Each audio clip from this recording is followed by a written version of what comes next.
Good morning everyone. Today I am going on SST Civics class 4 chapter 20 about the rights and duties. Our rights and duties ये हम बतलाने आज पढ़ाने जा रहे हैं हमारा क्या कर्तव्य है और हमारा क्या अधिकार है. The main point of this lesson are introduction, our constitution and its preamble, our fundamental rights, our fundamental duties and the directive principle of state policy. So इतने points को आज हम क्या करेंगे, डिस्क्राइब करेंगे, आप लोगों को समझाने की कोशिश करेंगे. आई थिंक आप लोग इसको काइंडली ध्यान से सुनिएगा और समझने की कोशिश करिएगा. So let's start this lessons. India is the largest democracy in the world. ये तो हम लोग सब जानते हैं कि विश्व में सबसे बड़ा डेमोक्रेसी देश जो है वो कौन है, इंडिया है. Our country has a long written constitution too. हमारे देश का जो संविधान लिखा हुआ है, कॉन्स्टिट्यूशन मीन्स संविधान, जिसमें हमारा राइट्स, हमारे ड्यूटीज़ वगैरह सबका लिखा हुआ होता है. तो वो हमारा जो संविधान है वो सबसे ज़्यादा लंबा है, विशाल संविधान हमारा है. हमारा संविधान बहुत सारे, जैसे अमेरिका का, इंग्लैंड का, स्विट्ज़रलैंड का, आयरलैंड, सबके संविधान का मिलाकर तैयार किया हुआ एक सबसे विशाल संविधान है. तो वो यहाँ कह रहा है. Constitution tell us about our goal. Constitution के द्वारा क्या कहता है कॉन्स्टिट्यूशन हमारा, हमारे गोल के बारे में, हमारे राइट्स के बारे में और हमारे ड्यूटीज़. क्या हमारी ड्यूटीज़ हैं हमारे कंट्री की तरफ से, है ना. तो इसके बारे में हमारा संविधान डिस्क्राइब करता है, इसके बारे में हमारे संविधान में राइट किया गया है. So start our constitution. Our constitution के बारे में अब बतलाएंगे. Constitution of India is the supreme law of India. हमारा जो कॉन्स्टिट्यूशन है, हमारा संविधान जो है, हम उसका जो कानून है वो सबसे सुप्रीम है. कहाँ, हमारे इंडिया में. वहाँ सर्वोच्च माना गया है हमारे कानून को, जिसके दायरे में हमारे प्राइम मिनिस्टर से लेकर एक मजदूर तबका का आदमी, हर कोई एक समान है, हर कोई उसके दायरे में आता है. किसी के लिए भी कानून अलग नहीं डिस्क्राइब किया गया है. ये हमारे इंडियन संविधान में हर किसी को, हर धर्म के लोग को एक बराबर माना गया है. इट वॉज इन्फोर्स्ड ऑन 26 जनवरी 1950. ये जो है लागू किया गया, इसको सुचारू रूप से चलाया, जब लागू किया गया वो कब किया गया, 26 जनवरी 1950 को इसको सुचारू रूप से चलाया गया. It's lay down the framework defining fundamental principles, structure, procedures, powers and duties of the government and spells out the fundamental right, directive principle and duties of the citizen of India. ये जो संविधान है, इसके द्वारा हमारे देश के नागरिकों का क्या, उसका मतलब उसके जो टोटल वर्क्स का उसका एक दायरा जो है, उसको उसके किस कानून के तहत वो कौन सा काम कर सकता है, कौन सा फंडामेंटल राइट्स उसको अवेलेबल है, जिसके द्वारा वो अपने काम को सही अंजाम दे सकता है. तो हर चीज़ को इसमें स्टेप बाय स्टेप हमारे संविधान में क्या है, डिस्क्राइब किया गया है. वन बाय वन हर किसी का क्या राइट्स है और किस राइट्स के तहत वो अपने आवाज़ को, अपने जो भी उसके वर्क्स उसको किस तरह से वो ला सकता है, सुचारू रूप से चला सकता है, उसको लोगों के सामने प्रकट कर सकता है, किस तरह से अपने विचार को रख सकता है. तो हर चीज़ का हमारे संविधान में पूरा स्टेप बाय स्टेप डिस्क्राइब किया गया है, ताकि किसी तरह का किसी को परेशानी ना हो. ज़्यादातर ये कोशिश किया गया है कि हर काम जो है हर कोई आसानी से कर सके. India celebrates the adoption of constitution on 26 January each year as the Republic Day. हमारे देश में जिस दिन हम लोग एडॉप्ट किए हमारे संविधान को, गणतंत्र जिस दिन हमारा संविधान लागू हुआ, वो 26 जनवरी को हम लोग किस तरह से अपने इंडिया में सेलिब्रेट करते हैं, रिपब्लिक डे के रूप में उसको सेलिब्रेट करते हैं. अ प्रीम्बल हमारा जो संविधान का उसका जो उसमें उसका प्रीम्बल हो गया, उसमें जो उसका उद्देश्य पुस्तिका, उसका क्या मेन चीज़ है, उस चीज़ को क्या लिखा गया है, उसका मुख्य बात उसमें उसका प्रीम्बल हो गया हिंदी में, उद्देशिका उसका जो रहता है वर्णन के स्टार्टिंग, मेन थॉट्स आप कह दीजिए, मेन एम उसका क्या है, वो चीज़ हो गया preamble. The preamble as it is presented in the constitution of India reads we the people of India. सबसे क्या पहले हम लोग कहते हैं कि वी मतलब हम लोग जो भारत के नागरिक हैं, having solemnly resolved to constitute India into a sovereign socialist secular democracy republic and to secure to all its citizens। हमारे संविधान के द्वारा हम अपने अंतरात्मा के बाद इस चीज़ को स्वीकार करते हैं कि हमारा जो संविधान है वो सोवरेन हो, सेक्युलर सोशलिस्ट हो, सेक्युलर हो, डेमोक्रेटिक हो, रिपब्लिक, इस तरह का हमारा संविधान हो और हमारे देश के हर नागरिक को इसके तहत स्वायत्तता दी जाए। Justice, social, economic and political, liberty of thoughts, expression, believe, faith and worship, ये सब हमारे संविधान के जो प्रीम्बल हैं उसमें पूरा डिस्क्राइब किया गया है कि हर किसी को के साथ जस्टिस एक समान किया जाएगा, हर किसी को न्याय की स्वतंत्रता होगी, सामाजिक, आर्थिक, पॉलिटिकल स्वतंत्रता होगी, हर किसी के साथ लिबर्टी, हर किसी थॉट के साथ उदारता से पेश किया जाएगा, हर कोई अपने एक्सप्रेशन को प्रकट करने का हर किसी का अधिकार होगा, हर किसी को अपने धर्म पर विश्वास करने का अधिकार होगा, किसी को मजबूर नहीं किया जाएगा कि नहीं आपको ये धर्म को मानना ही है, ऐसा मजबूर नहीं किया जाएगा। जिसका जो धर्म है उस पर उसको विश्वास करने का पूरा अधिकार है, उसके हिसाब से अपने आप को ढालने का पूरा उसको अधिकार है। ये हमारे जो इंडियन कॉन्स्टिट्यूशन है उसके प्रीम्बल में इस चीज़ को पूरा डिस्क्राइब किया गया है। Equality of status and of opportunity and to promote among them all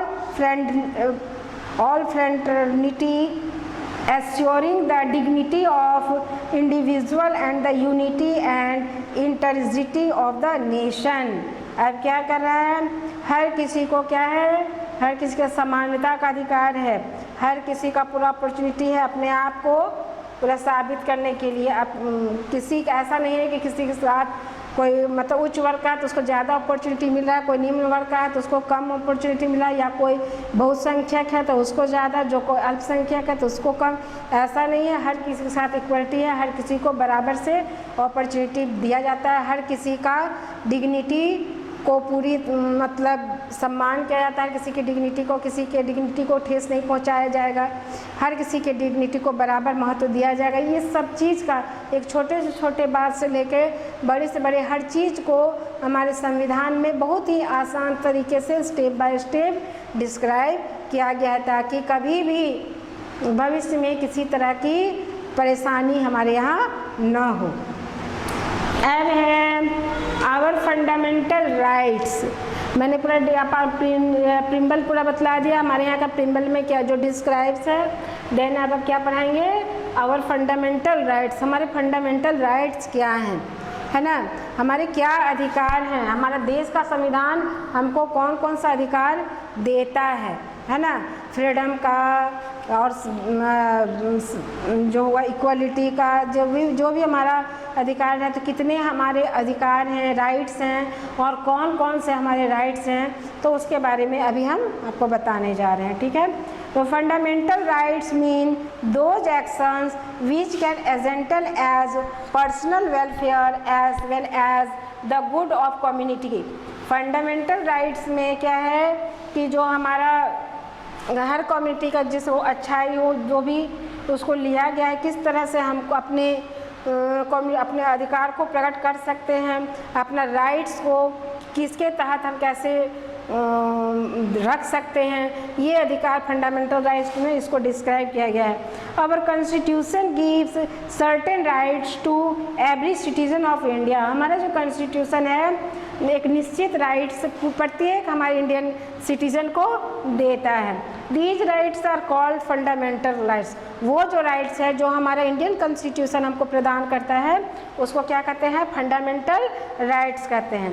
nobody can ignore और वायलेट दिस राइट्स। किसी भी व्यक्ति को उसको इग्नोर करने का या उस पर वायलेट होने का, उस पर मतलब आक्रामक होने का अधिकार नहीं है हमारे फंडामेंटल राइट्स में। तो हमारे कितने फंडामेंटल राइट्स हैं? तो इसके अनुसार हमारे 7 फंडामेंटल राइट्स हैं। तो वो जो फंडामेंटल राइट्स हैं उसको वन बाय वन मैं आपको बता रही हूँ। Number 1 right of equality, equality का अधिकार, सब में समानता का अधिकार। दूसरा right of freedom of speech, बोलने की स्वतंत्रता का अधिकार, बोलने की आज़ादी।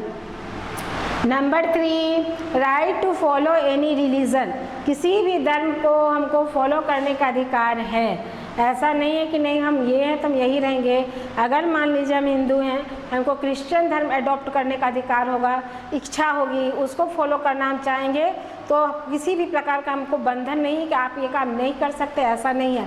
हमारा कानून हमको पूरी आज़ादी देता है, आप किसी भी रिलीजन को फॉलो कर सकते हैं, इसकी आज़ादी। और किसी भी रिलीजन के अनुसार अपना जो भी आपका विश्वास है उसको आप कर सकते हैं, प्रकट कर सकते हैं, उस तीर्थ स्थान में जा सकते हैं, किसी तरह की आपको रुकावट या बंधन नहीं है। नंबर 4 है right against exploitation.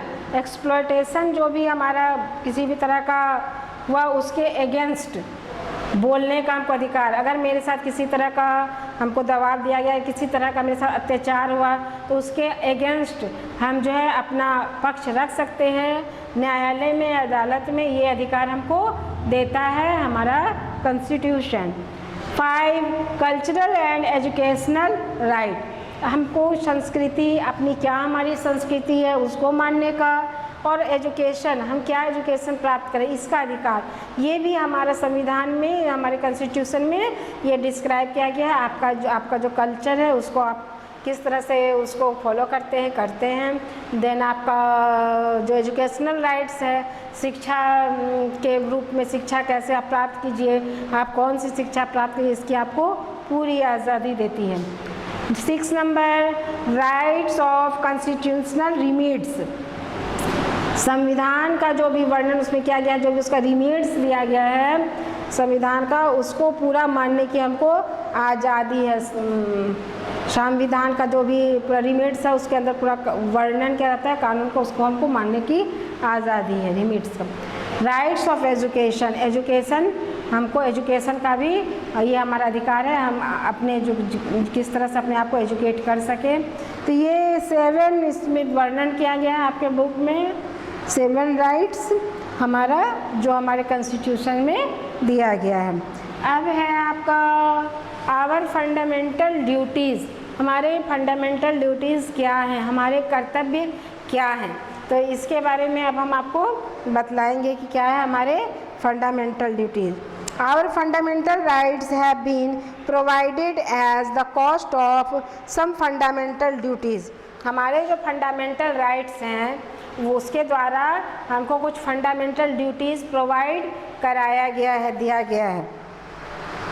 Some of our important duties are citizen of India are as follows. मतलब कुछ इम्पॉर्टेंट जो हमारे फंडामेंटल ड्यूटीज़ हैं जो इंडिया के सभी सिटीज़न को, सभी नागरिकों को दिया गया है, वो कौन कौन से हैं। Number 1 we must follow the rule laid down by the constitution, हम जो है कानून के तहत जो हमारे रूल रेगुलेशन है उसको हमको फॉलो करना ज़रूरी है।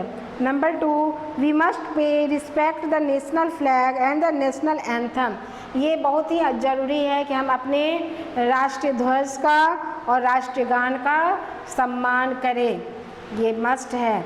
Number 3 we must cherish and follows the noble idea which inspiration our national struggle of freedom, तो इसकी हमको आज़ादी है। हम किसी के जो नॉवेल आइडियाज़ हैं, अच्छे विचार हैं, उससे इम्प्रेस्ड होके अपने जो नेशनल स्ट्रगल है वो आज़ादी पूर्वक अपनी लड़ाई को हम एक अंजाम दे सकते हैं, कोई किसी भी चैरिटीज़ कुछ भी हो उसके हिसाब से। Number 4, we must protect our national properties and environment. हमको अपना इन्वायरमेंट और नेशनल जो हमारा राष्ट्र जो हमारी संपत्ति है उसको किसी प्रकार की क्षति नहीं पहुंचाए, उसको प्रोटेक्ट करना ये हमारा कर्तव्य है, ड्यूटी है कि उसको हम किसी प्रकार का हानि नहीं पहुंचाएं।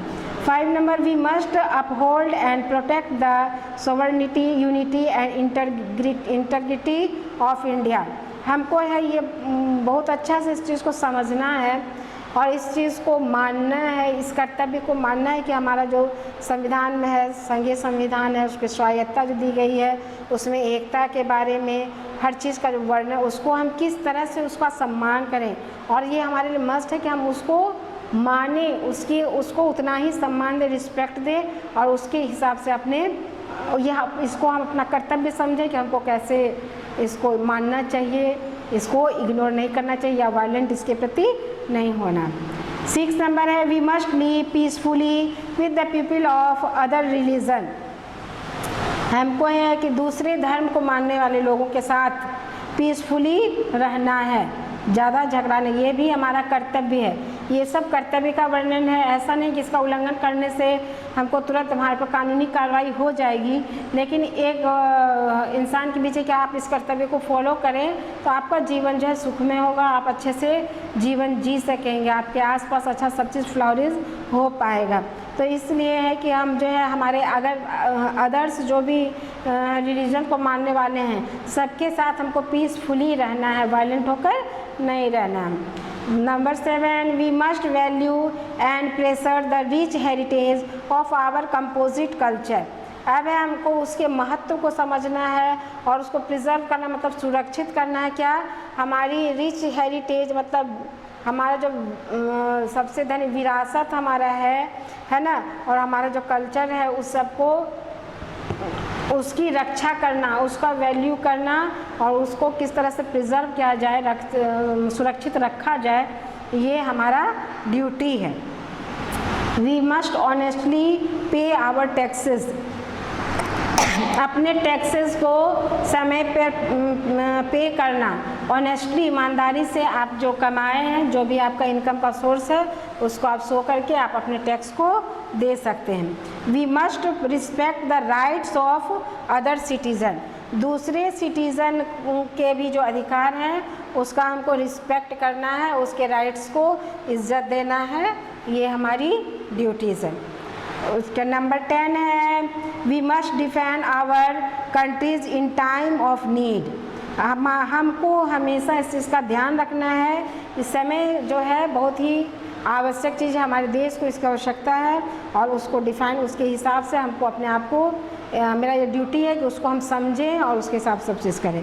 In fact rights and duties go together. While using our rights we should keep our duties in mind. अब ये कह रहे हैं कि हमारे जो राइट्स हैं और जो ड्यूटीज़ हैं उनको एक साथ लेकर हमको चलना है। जब हम अपने राइट्स के लिए यूज़ करते हैं तो हमेशा हमको अपने माइंड में ये कीप रखना है कि हम अपने राइट्स का इस्तेमाल करने के क्रम में किसी प्रकार से हमसे किसी कोई ऐसी हमारी जो ड्यूटीज़ है वो हार्मफुल, वो इफ़ेक्टिव ना हो, तो हमेशा इसको माइंड में लेके चलना है। Okay, then the directive principles of state policy. अब स्टेट का हमारे स्टेट का जो है पॉलिसी उसके बारे में दिया गया है, यह लास्ट पॉइंट है, directive principles of state policy. क्या है उसको अधिकार? तो इंडियन कॉन्स्टिट्यूशन क्या देता है? Indian constitution has given some guidelines to the government. ये हमारे जो कॉन्स्टिट्यूशन है हमारे गवर्नमेंट को भी कुछ गाइडलाइन देता है, कुछ गाइड करके हाँ आपको कैसे अपने प्रशासन को, एडमिनिस्ट्रेशन को किस ढंग से चलाना है ताकि आप एडमिनिस्ट्रेशन को अच्छे ढंग से चला सकें। The government is suppose to follow these guidelines while making policy and laws. हमारे जो गवर्नमेंट हैं वो इन गाइडलाइनों को फॉलो करते हैं, इनकी पॉलिसी और लॉ को मानते हुए। These guidelines और principles are called the directive principle of state policy. ये जो गाइडलाइन जो हमारे संविधान देते हैं और ये जो उनके जो लॉ हो गए, तो इस सब के जो है इस सबको हम लोग क्या कहते हैं, directive principles of state policy, ये इसको कहा जाता है। अब इसके अंतर्गत है क्या है डायरेक्टिव पॉलिसी, है ना। तो द कॉन्स्टिट्यूशन प्रोवाइड, कॉन्स्टिट्यूशन क्या प्रोवाइड कराता है, द फॉलो डायरेक्टिव पॉलिसी। कौन कौन सा डायरेक्टिव पॉलिसी हमारा कॉन्स्टिट्यूशन हमको प्रोवाइड कराता है। तो number 1, the government should provide proper living constitution for all citizens. Government को ये प्रोवाइड करना, जितने भी हमारे देश में जितने भी सिटीज़न जो भी रह रहे हैं उनको उनके कंडीशन में क्या प्रॉब्लम, हर चीज़ उसका देखना है, उसको उसकी सुविधा प्रोवाइड करानी है। Number 2, the government should provide work for everyone को, प्रत्येक व्यक्ति को कुछ कोई वर्क हो, नौकरी हो, सरकारी नौकरी कहते हैं, नौकरी मिलता है, सर्विस मिलता है, तो ये सब चीज़ हमारा गवर्नमेंट अपने सिटीज़न को प्रोवाइड कराए। ये जो है इंडियन कॉन्स्टिट्यूशन में इसका वर्णन किया गया है, इसके बारे में लिखित दस्तावेज है। Number 3, the government should ensure that some people do not become rich by exploiting others. तो हमारा जो गवर्नमेंट है ये इस चीज़ को इंश्योर करता है कि हर आदमी एक बराबर अमीर नहीं हो सकता है ना, कोई बहुत अमीर होगा, कोई उतना नहीं होगा, लेकिन हर किसी को जो है उसका जो वर्क है प्रोवाइड आप कराइए, ताकि वो अपना जो लाइफ है वो एक अच्छा से लाइफ अपना जी सके, अपने उसके लाइफ में किसी तरह का दिक्कत ना हो। Number 4, the government should improve the condition of weaker section of society. Government वो जो हमारा गरीब तबका लोग हैं, ये तो वो कह रहे हैं कि हर कोई एक साथ रिच नहीं हो सकता है, कुछ ना कुछ मतलब एक्सप्लॉइटेशन हो सकता है, कुछ अमीर हो कोई गरीब हो, इस तरह का डिफरेंसेस आ सकती है। लेकिन हमारा जो संविधान है वो ये कह रहा है कि आप जो हैं, जो हमारे समाज में गरीब तबके के लोग हैं, उसको सुख सुविधा जीने का, उसको भी क्या जो नीड्स हैं उसको प्रोवाइड कराइए, उसके लिए कुछ आप प्लान बनाइए, कुछ इस तरह से वर्क कीजिए ताकि वो भी अपने इस सोसाइटी में अच्छे से रह सके। जैसे है कि as they those belonging to the schedule caste, जो पिछड़ा वर्ग है हमारे यहाँ, शेड्यूल ट्राइब्स, जो आदिम जनजाति के लोग हैं हमारे यहाँ, आदिवासी वगैरह, ये लोग शेड्यूल ट्राइब्स कहलाते हैं।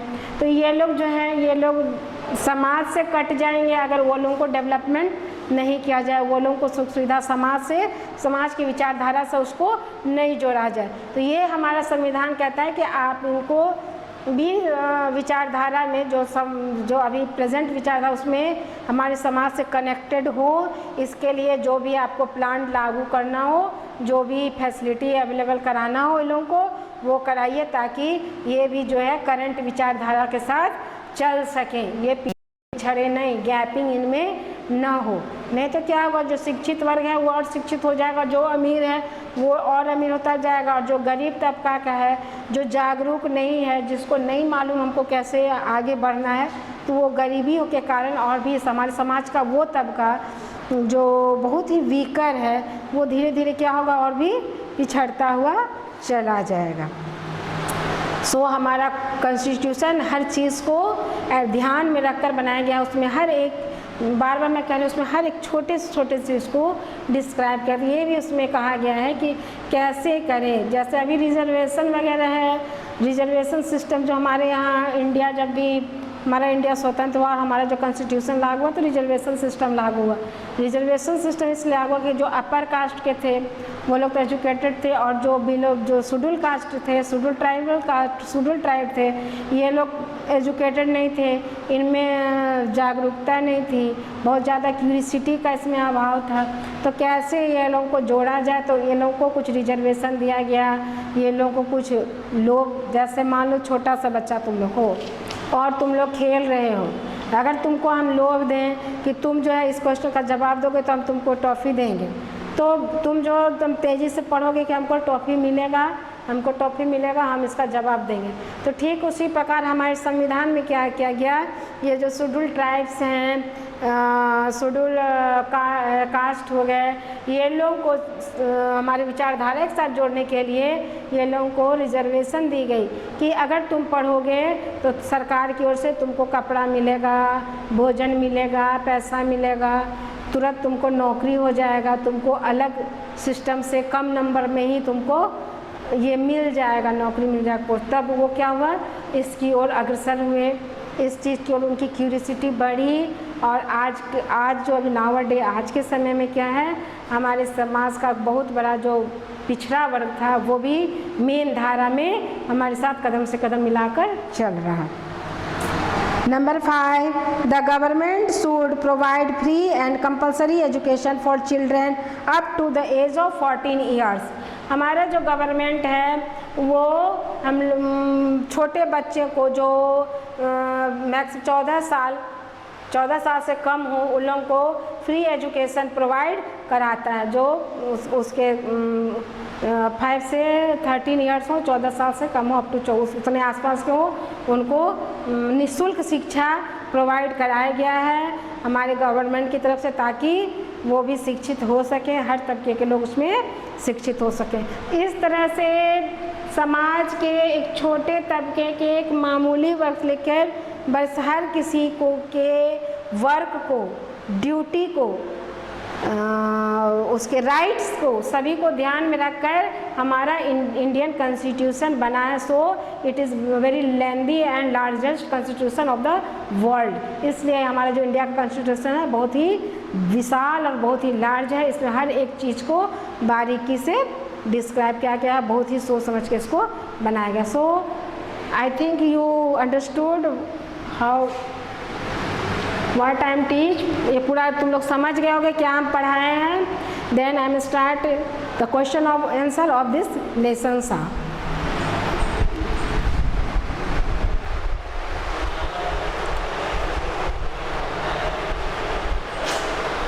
लेसन मैंने अच्छे से समझा दिया है, अब मैं इसका क्वेश्चन आंसर करा रही हूँ आप लोगों को। So the question number 1 is what does our preamble say, हमारा जो प्रिम्बल है वो क्या कहता है। So the answer is our preamble say we the people of India having solemnly resolved to constitute India into a sovereign, socialist, secular, democratic republic and to secure to all its citizen। ये हमारा जो preamble है वो कह रहा है।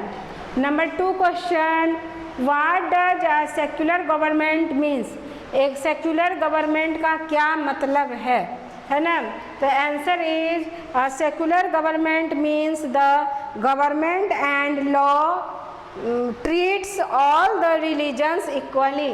यही है सेक्युलर गवर्नमेंट, जो अपने कानून और अपने कानून के तहत जो है सभी धर्मों के मानने वालों के साथ एक बराबर व्यवहार करता है। ये हो गया। So question number 1 and 2 is completed. Then I write question number 3 and 4।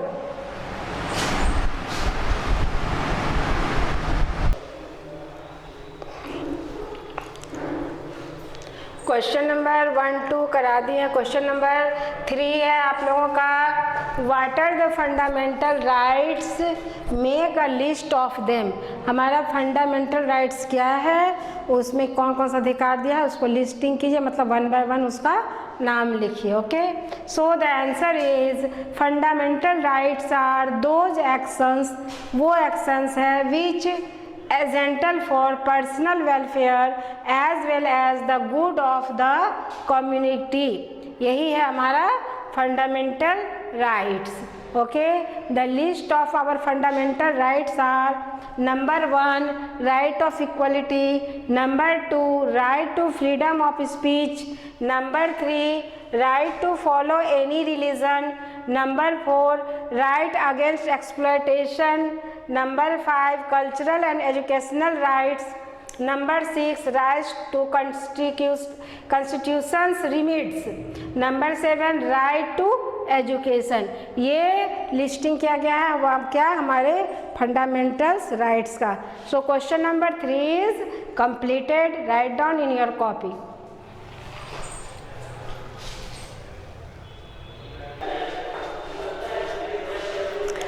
Question number 1, 2 and 3 is completed. Question number 4, make a list of our fundamental duties. So the answer is our fundamental rights have been provided at the cost of some fundamental duties. List में होगा number 1, we must follow the rule laid down by the Constitution. Number 2, we must pay respect to the national flag and national anthem. Number 3, we must protect our national properties and environment. Number 4, we must honestly pay our taxes. Number 5, we must respect the rights of other citizen etc. है ना। तो यहाँ main 5 मैंने describe कर दिया है। ऐसे बहुत सारे हमारे ड्यूटीज़ हैं, लेकिन मेन ड्यूटीज़ हमने ये क्या है, that is the answer of question number 4. You can write down in your copy. Then I next question number 5 I can written in black board.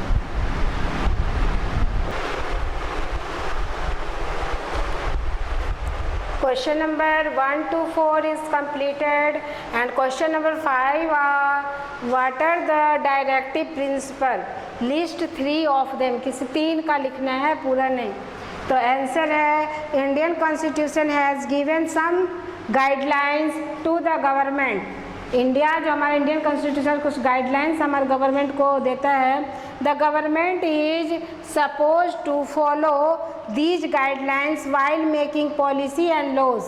These are called directive principle. ये जो है government के rules और regulations को follow करता है, जो government state government, उसको क्या कहते हैं, directive principle. List of 3 directive principles are as follows. Number 1, the government should provide proper living constitution for all citizens. Number 2, the government should provide work of everyone. And number 3, answer of these questions, number 3, write down and here इसको अच्छा से तुम लिख लोगे. Okay.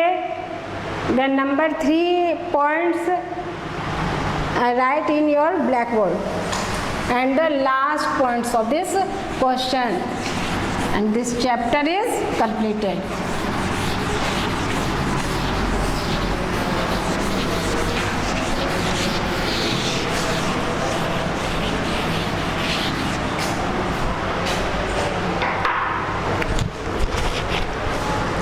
Number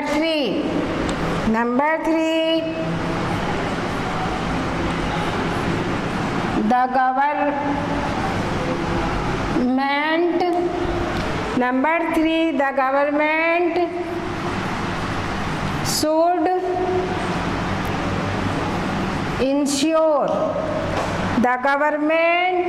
should ensure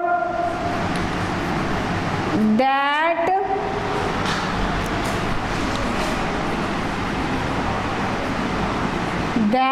some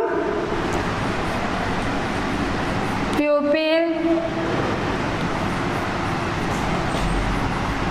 do not become rich by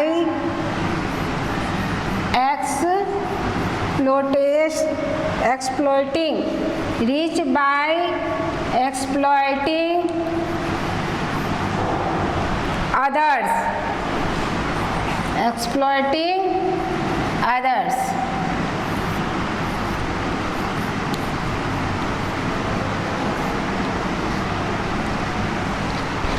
question number 3 points क्या है? The government should ensure that some people do not become rich by exploiting others, and the answer of question number 5 is complete the lessons. Question answer is completed. Then okay, bye, see you.